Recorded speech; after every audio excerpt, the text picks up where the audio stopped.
જય માતાજી મિત્રો, સ્વાગત છે આપણી યુટ્યુબ ચેનલ સંત કૃપા ઓનલાઈનમાં. અને આજે આપણે એક અલગ જ વિડીયો લઈને આવી ગયા છીએ. કારણ કે માનવ કલ્યાણ યોજના જે દર વર્ષે એક વખત યોજના ચાલુ થાય છે, તે યોજના 2-3 દિવસથી તેના ઓનલાઈન ફોર્મ ભરવાના ચાલુ થઈ ગયા છે. તો તમારે પણ પ્લમ્બરમાં ફોર્મ ભરવું હોય, પંચર કિટ માટે, ગેરેજ માટે, ઇલેક્ટ્રિક કિટ માટે, સિલાઈ મશીન માટે કે બ્યુટી પાર્લરની કિટ માટે તમારે ગમે તેમાં ફોર્મ ભરવું હોય તો પણ તમે ઓનલાઈન ફોર્મ તેના ભરી શકો છો. અને કોઈ પણ તેના ઓનલાઈન સર્ટિફિકેટ અપલોડ કરવાની જરૂર નથી. તમે આમનામ કોઈ પણ વ્યવસાયનું ફોર્મ ભરી શકો છો. તો તમે ઘર બેઠા તમારા મોબાઈલથી કઈ રીતે સંપૂર્ણ રીતે ફોર્મ ભરી શકો, કમ્પ્લીટ પ્રોસેસ હું તમને આ વિડીયોમાં જણાવીશ. તો વિડીયોમાં ઠેઠ સુધી બન્યા રહેજો. અને હજુ સુધી મારી ચેનલ સબસ્ક્રાઇબ ન કરી હોય તો ચેનલ સબસ્ક્રાઇબ કરી નાખજો. અને વિડીયો ગમે તો લાઈક કરજો. કાંઈ તમારો સવાલ હોય તો કોમેન્ટ કરી અને જણાવજો. તો ચાલો વિડીયોની શરૂઆત કરીએ. અત્યારે હું મારા મોબાઈલની ડિસ્પ્લે ઉપર આવી ગયો છું. અને તમારે આમાં કોઈ પણ એક ક્રોમ બ્રાઉઝર અથવા કોઈ પણ એક ગૂગલ બ્રાઉઝર ઓપન કરી નાખવાનું છે. અને એની અંદર તમારે ટાઈપ કરવાનું છે ઈ-કુટીર લખી તમે સર્ચ કરશો એટલે બધાની પહેલા તમને એક વેબસાઇટ જોવા મળશે. તે વેબસાઇટ પર તમારે ક્લિક કરી દેવાનું છે. વેબસાઇટ ઉપર તમે ક્લિક કરશો એટલે કંઈક હોમ પેજ આ રીતનું તમારી સામે ખુલીને આવી જશે. અને જો તમે ડેસ્કટોપ મોડ ન કર્યો હોય તો 3 ડોટ દેખાય છે, તેની ઉપર ક્લિક કરી અને જે ડેસ્કટોપ સાઇટ તેની ઉપર તમારે ક્લિક કરી દેવાનું છે. એટલે તમને આ રીતનું કંઈક હોમ પેજ આખું તમારી સામે ખુલીને આવી જશે. આ જે છે તે ઈ કુટીરની માનવ સમાજ કલ્યાણની ઓફિશિયલ વેબસાઇટ છે. તો અહીંયા સાઈડમાં તમને દેખાય છે લોગિન કરવાનો, યુઝર આઈડી અને પાસવર્ડ નાખવાનો ઓપ્શન આવે છે. તો તમારી પાસે યુઝર આઈડી અને પાસવર્ડ નહીં હોય, જો તમે અગાઉ ફોર્મ ભરેલું હશે તો તમારી પાસે હશે, તો તમે તે યુઝર આઈડી ઉપરથી પણ ફોર્મ ભરી શકો છો. અથવા તો તમારે પહેલી વાર ફોર્મ ભરવું છે તો જોવો નીચે લખ્યું છે ફોર ન્યૂ ઇન્ડિવિજ્યુઅલ રજિસ્ટ્રેશન. તો તેની ઉપર તમારે ક્લિક કરી દેવાનું છે. એની ઉપર તમે ક્લિક કરો એટલે આખી ડિટેલ નાખવાનો ઓપ્શન તમારી સામે આવી જશે. તો અહીંયા જે પહેલું ખાનું દેખાય છે એ બધું જ આપણું ગુજરાતીમાં જ લખેલું આવશે. ગુજરાતની આ જે યોજના છે માટે બધું જ ગુજરાતીમાં લખેલું આવશે. માટે પહેલા ખાનામાં તમારું આધાર કાર્ડમાં હોય તે પ્રમાણે ખાસ કરીને નામ જોઈને નાખવું. કારણ કે આ જે પ્રોફાઇલ બની જાય તે ઓટોમેટિક પ્રોફાઇલ તમારી આગળના પેજમાં પણ ખુલીને આવી જશે. તો આધાર કાર્ડ મુજબ જે પૂરું નામ લખેલું છે અંગ્રેજીમાં, તેમાં અંગ્રેજીમાં આધાર કાર્ડ મુજબ નામ લખવાનું છે. સામેની સાઈડ તમારો આધાર કાર્ડ નંબર લખવાનો છે. તેની નીચે તમે જોશો તો લિંક પસંદ કરવાનું છે. તો જે પુરુષ સ્ત્રી જેના નામ ઉપર તમે ફોર્મ ભરતા હોય તે લિંક પસંદ કરી લેવાનું છે. તેની સામે જન્મ તારીખ તમારે લખવાની છે. તો તમારી જે જન્મ તારીખ હોય તે લખી દેવાની છે. નીચે મોબાઈલ નંબર લખવાનો છે. મોબાઈલ નંબર જે તમારી પાસે ચાલુ હોય તે મોબાઈલ નંબર લખવાનો છે. ઈમેલ આઈડી નાખવી ફરજિયાત નથી, માટે ઈમેલ આઈડી તમે છોડી શકો છો. પાસવર્ડ, તો કે પાસવર્ડ તમને ડિસ્પ્લેમાં અત્યારે જે દેખાય છે તે તમારે બંનેમાં પાસવર્ડ અને પાસવર્ડની પુષ્ટિ કરો, કન્ફર્મ પાસવર્ડ, તેમાં તમારે બેમાં તે રીતનો કંઈક જે રીતનો તમારે પાસવર્ડ બનાવવો હોય તે રીતનો તમે બનાવી શકો છો. અને નીચે કેપ્ચા કોડ, એટલે જે તેનો સરવાળો થાય તે સરવાળો 7 થાય છે તો 7 તમારે લખી નોંધણી કરો. તેની ઉપર તમારે ક્લિક કરી દેવાનું છે. આ રીતે તમારી સામે એક આઈડી બનીને આવી જશે. આઈડી તમારે તમારી રીતે કોપી કરી લેવાની છે અથવા તો ક્યાંય પણ તમારે લખી લેવાની છે. તો અત્યારે આઈડીનો હું સ્ક્રીનશોટ લઈ લઉં છું. પછી ઓકે ઉપર ક્લિક કરી દેવાનું છે. ઓકે પર ક્લિક કરશો એટલે તેના હોમ પેજ ઉપર તમે આવશો. ત્યાં તમારે ફરીથી લોગિન કરી નાખવાનું છે ઉપર. તો ફરીથી આપણે હોમ પેજ ઉપર આવી ગયા છે.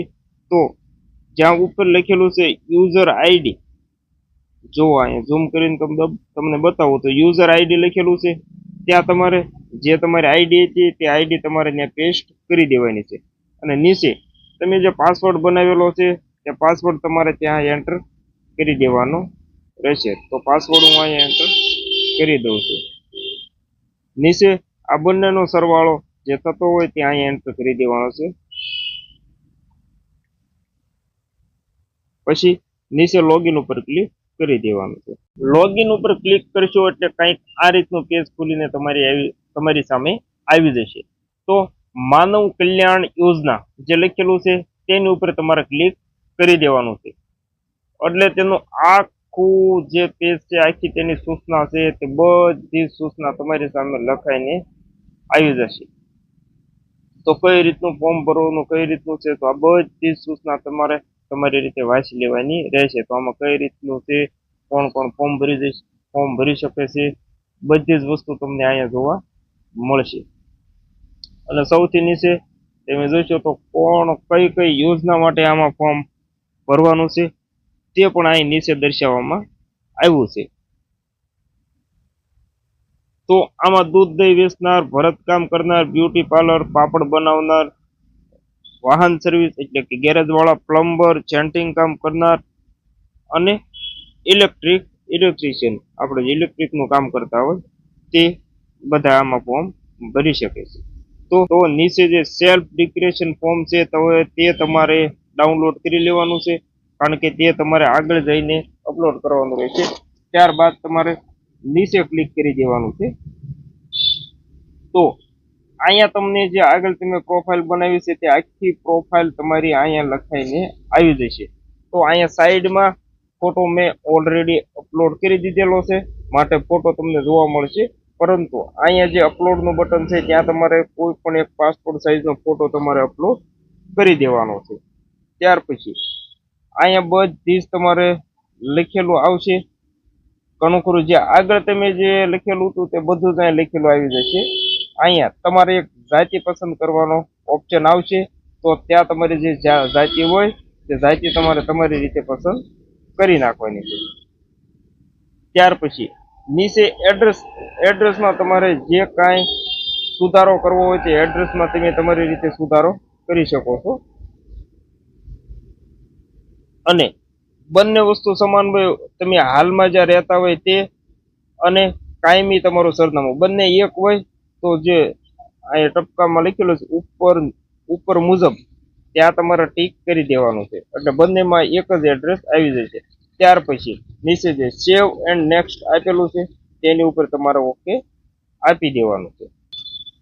તો અહીંયા જો આપણે સેવ નેક્સ્ટ ઉપર આપ્યું અને અહીંયા રેશન કાર્ડ નંબર 1 લખવાનો બાકી રહી ગયો છે, માટે તે લાલ અક્ષરે લખેલું આવી ગયું છે. તો જે વસ્તુ તમારે લખવાની બાકી છે તેમાં આ રીતનું લખેલું આવી જશે. તો અહીંયા આપણે જે તમારો રેશન કાર્ડ નંબર હોય તે રેશન કાર્ડ નંબર એડ કરી દેવાનો છે.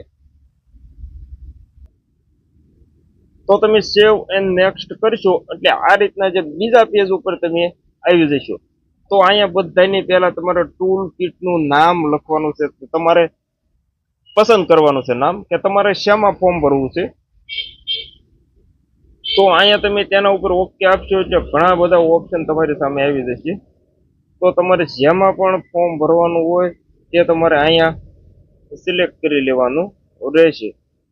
તો બધા જ ઓપ્શન છે, તો તમારે જેમાં ફોર્મ ભરવું હોય તે તમે અહીં સિલેક્ટ કરી શકો છો. પછી નીચે જે ઓપ્શન છે શૈક્ષણિક લાયકાત, તો કેટલું ભણતર છે, કેટલું ભણેલા છે તે તમારે અહીંયા જે 10 નીચે હોય, 10 5 હોય, 12 5 હોય, સ્નાતક હોય, અનુસ્નાતક જે પણ હોય તે તમારે અહીંયા ક્લિક કરવાનું છે. ત્યાર પછી તાંત્રિક ટ્રેનિંગ એટલે કોઈ પણ ટ્રેનિંગ લીધેલી હોય તો તેની ડિટેલ સામેનું જે ખાનું દેખાય છે તેમાં આપવાની છે. પછી અહીંયા તમે જો બીપીએલમાં તમારું નામનું સમાવેશ થતો હોય, તમારા કુટુંબનો બીપીએલમાં સમાવેશ થતો હોય તો તમારે જે બીપીએલ તમારે રેશન કાર્ડ નંબર લખવાનો નથી, પરંતુ જે બીપીએલનો દાખલો હોય તે દાખલાનો નંબર અહીંયા આ ખાનામાં લખવાનો છે. અને તેની સામે જે બીપીએલ સ્કોર દેખાય છે તો બીપીએલ સ્કોરમાં તમારે જે કાંઈ તમારે બીપીએલનો સ્કોર હોય 0 થી 20 ની નીચેના સ્કોર હોય તો જ તમારો દાખલો નીકળ્યો હશે, અને જે સ્કોર તમારો હોય તે સ્કોર તે ખાનામાં લખવાનો રહેશે. તેમજ શહેરી વિસ્તાર માટે સુવર્ણ રોજગારી કાર્ડ જે આપેલું હોય છે તે કાર્ડનો નંબર લખવાનો છે. તે નીચેના ખાનામાં જે તમને આ લાલ લાઈન દેખાય છે તેની અંદર તમારે લખવાનું છે. અને જો કોઈ પણ વસ્તુ ન હોય તો કુટુંબની વાર્ષિક આવકનો દાખલો, જે આવક મર્યાદા હોય તે આવક મર્યાદા તમારે લખવાની છે અને આગળ તમારે દાખલો અપલોડ પણ કરવાનો થશે.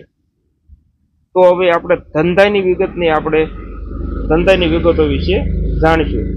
તો પહેલામાં તમારે જે ધંધાની વિગત કે તમારે ધંધો તમે શાનો કરો છો તેનું તમારે આપવાનું છે. તો ધંધાનું નામ લખવાનું છે, તેમજ અરજદારનો ધંધો વારસાગત છે તો તમારે હા અથવા નામાં તમારે ઓપ્શનમાં ક્લિક કરવાનું છે.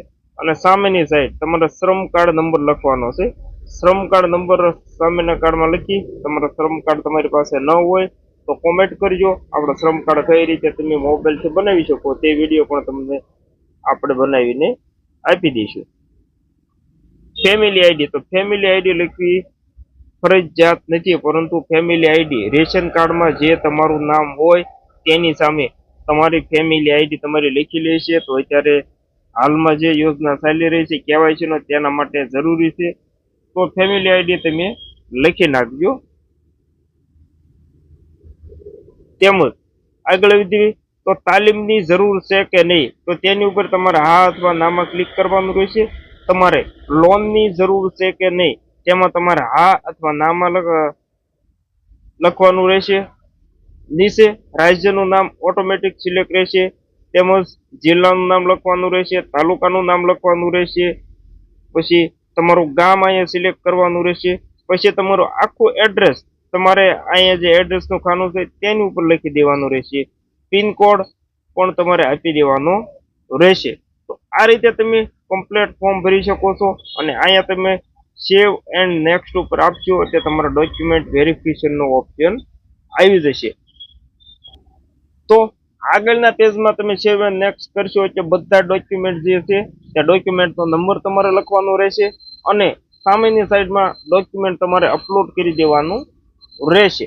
તો ડોક્યુમેન્ટ તમામ તમારે સ્કેન કરી અને તમારે PDF ફાઇલમાં બધા ડોક્યુમેન્ટ અપલોડ કરવાના રહેશે. તો આજના વિડીયોમાં બસ આટલું જ. જો તમારે આના વિશે કમ્પ્લીટલી હજી પણ ડિટેલમાં વિડીયો જોતો હોય તો નીચે કોમેન્ટ કરજો. આપણે હજી કમ્પ્લીટલી આનો વિડીયો બનાવીને તમને આપશું. તો ચાલો મળીએ હવે આગળના એક નવા વિડીયોમાં.